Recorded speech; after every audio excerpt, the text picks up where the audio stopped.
Olá pessoal, bom dia. Vamos lá para o nosso cafezinho de hoje. Graças a Deus, né? Vou iniciar mais um livro.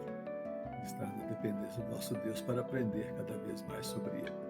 Espero que você tenha tido a oportunidade aí de ler o livro de Ruth, né, durante essa semana. E agora vamos poder observar os acontecimentos na vida do povo de Deus através desta passagem das Escrituras. Vamos lá, para o verso 1 do capítulo 1 de Ruth, nos diz: Nos dias em que julgavam os juízes, houve fome na terra, e um homem de Belém, de Judá, saiu habitar na terra de Moabe, com sua mulher e seus 2 filhos.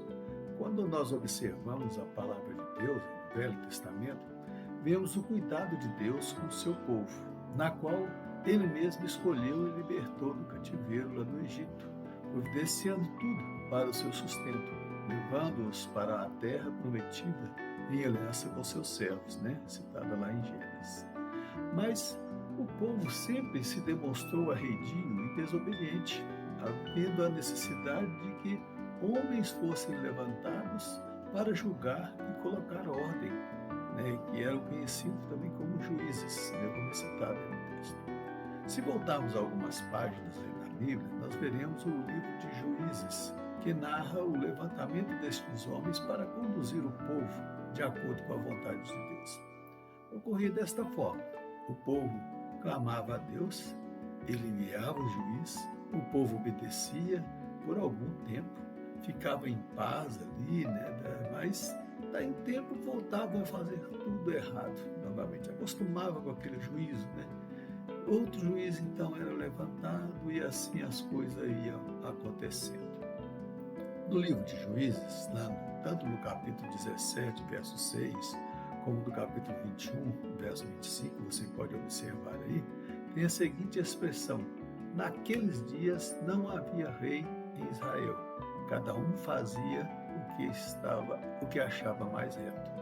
Com certeza as coisas não estavam bem, pois as pessoas faziam tudo de acordo com a sua vontade, buscando agradar os seus próprios interesses. Quando Deus levantava os juízes, era para que a sua lei fosse aplicada, para que o povo observasse o que ele tinha deixado através de Moisés, claramente citados aí nos livros conhecidos como Pentateuco. Deus trata o seu povo com carinho e liberdade, dando a eles o poder de escolha, né? Pois não queria que um povo saísse da escravidão do Egito e vivesse sob a escravidão de Deus, e sim com amor e fidelidade. No livro lá de Deuteronômio, por exemplo, no capítulo 30, dos versos 15 a 20, nos diz assim: Vê que proponho hoje a vida e o bem, a morte e o mal. Se guardares os mandamentos que hoje te ordeno, que ames o Senhor teu Deus, andes nos seus caminhos e guardes os seus mandamentos e os seus estatutos, os seus juízos, então viverás e te multiplicarás, e o Senhor teu Deus te abençoará na terra a qual passas a possuí-la. Porém, se o teu coração se desviar e não quiseres dar ouvido e fores seduzido, e te inclinares a outros deuses e os servires, então hoje te declaro que certamente perecerás. Não permanecerás longo tempo na terra na qual vais, passando o Jordão para possuires. Os céus e a terra tomo hoje o testemunha contra ti, que te propus a vida e a morte, a bênção e a maldição. Escolhe, pois, a vida para que vivais, tu e a tua descendência, amando o Senhor teu Deus, dando ouvido à sua voz e apegando-te a Ele, pois disto depende a tua vida e a tua longevidade, para que habites na terra que o Senhor, sob juramento, prometeu dar a teus pais, Abraão, Isaque e Jacó.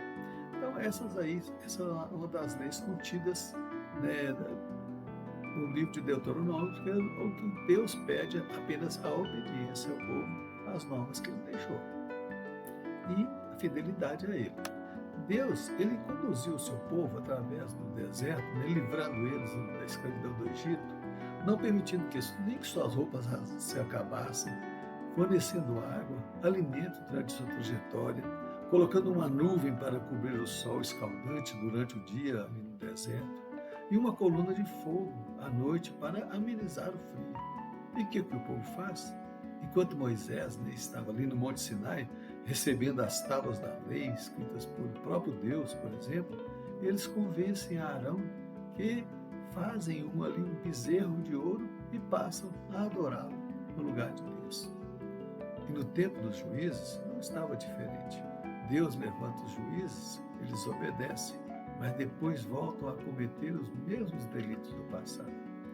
No contexto que foi escrito a história de Ruth, é neste período, quando não havia rei e os juízes foram levantados para julgar e tentar estabelecer uma ordem ao caos. E como Deus não se alia a estas coisas, ele envia também o castigo para aquele povo que é a fome. Com certeza, muitos ali devem ter partido daquela terra procurando outros recursos para o sustento da família por causa da fome. E dentre eles citamos aí, estudaremos a vida da família, citada aí no verso 1, finalzinho do verso 1. E um homem de Belém, de Judá, saiu a habitar a terra de Moabe com a sua mulher e seus filhos. Este homem se chamava Elimeleque, e a sua mulher Noemi, e os seus filhos chamavam Malom e Quilion, efrateus de Belém de Judá. Vieram à terra de Moabe e ficaram ali.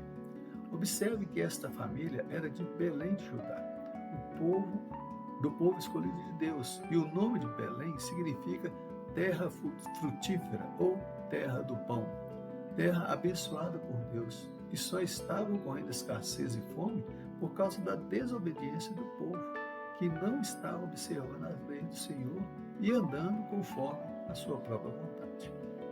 Se este povo observasse o Deus misericordioso e buscasse, certamente ocorreria o que está escrito lá em 2 Crônicas 7,14. Se o meu povo, que se chama pelo meu nome, se humilhar e orar e me buscar e se converter dos seus maus caminhos, então eu ouvirei dos céus, perdoarei os teus pecados e sararei a sua terra. E é isso que acontece com essa família, que sai de um local onde a bênção de Deus estava para ir viver uma terra estranha, buscando recursos com suas próprias mãos. E nos próximos cafezinhos, nós vamos observar o que vai acontecer com esta família. Mas eu quero hoje aqui deixar uma para a nossa reflexão nesta manhã, é que a escolha é de Deus. É Ele que coloca reis e os usa de acordo com a sua vontade. E pode ser que o governo desses escolhidos não seja do agrado do povo, pois com o coração corrupto que às vezes o povo tem, que está entranhado em nós, certamente nós buscamos o melhor para cada um. E às vezes esquecemos do próximo, Vivemos uma vida buscando somente nossos interesses. E os momentos em que vivemos, eles sejam bons ou ruins, eles estão no controle do nosso Deus. E é Ele que determina todas estas coisas.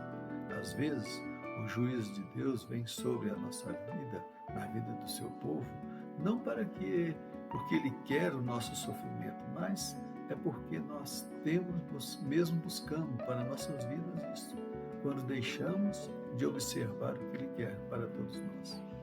Busquemos então observar mais o que está escrito lá em 2 Crônicas 7,14, para termos uma vida de plena comunhão com o nosso Deus. E mesmo nos momentos difíceis, saberemos que Ele está no controle de todas as coisas, que Ele é que nos conduz, Ele que nos fortalece, é Ele que trata a nossa vida de acordo com a tua santa e perfeita vontade. Amém? Deus nos abençoe, nos dê a paz, nos dê a graça, a satisfação de entender a sua vontade. E nós vamos ficar aqui tomando nosso cafezinho até domingo que vem, se Deus assim nos permitir. Tchau, tchau, pessoal.